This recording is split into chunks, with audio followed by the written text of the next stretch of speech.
د کوز په بازار باندې دغه یو شی ووهي د بازار زړي باندې او بیا یې کمال وګورئ. سلام ګران لیدونکو، هیله ده چې روغ جوړه د صحت جامې وګټوي. زه یو ځل بیا ستاسو په خدمت کې د یو نوي ویډیو سره حاضر یم. هیله ده چې د پام وړ مو ګرځېږي. تر هر څه دمخه باید یادونه وکړم، که زموږ چینل مو نه وي سبسکرایب کړی نو زموږ چینل سبسکرایب کړئ او په خوا کې ورسره د ګونګي نشان ووهئ. مننه. د مېرمنې د بازار زړي باندې که یو شی ووهئ نو تاسو به پخپله حیران پاتې شئ. که غواړئ چې مېرمنه د ځان نه مخکې انزال او خلاصه کړئ نو کولی شئ د ویډیو تر پایه راسره اوسئ تر څو په دې نسخه او په دې طریقه باندې ځان پوه کړئ. تاسو کولی شئ د ویکس او لیمو سره د مېرمنې شرمګاه ور زر وریښه کړئ.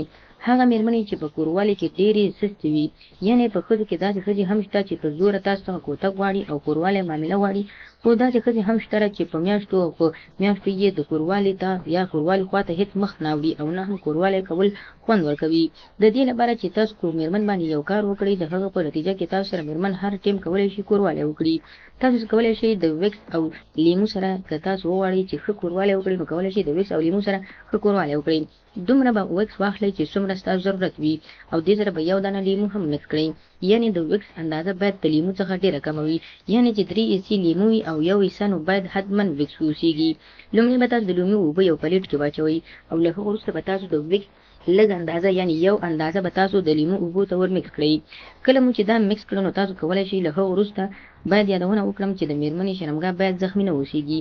که چېرته زخمي اوسېږي نو بیا له دې نسخې څخه ډډه وکړئ، ځکه چې ویکس یو داسې شی دی چې کله په زخم ولګېږي نو زخم سوځوي او بیا د دې لامل کېږي چې که هر کوروالی وي او که هر څه وي نو زړه یې ترې مړېږي. نو باید یادونه بیا هم وکړم چې د مېرمنې شرمګاه یا د بازار زړی باید زخمي نه اوسېږي او نه هم د میاشتنۍ مرض په دوران کې وږېږي.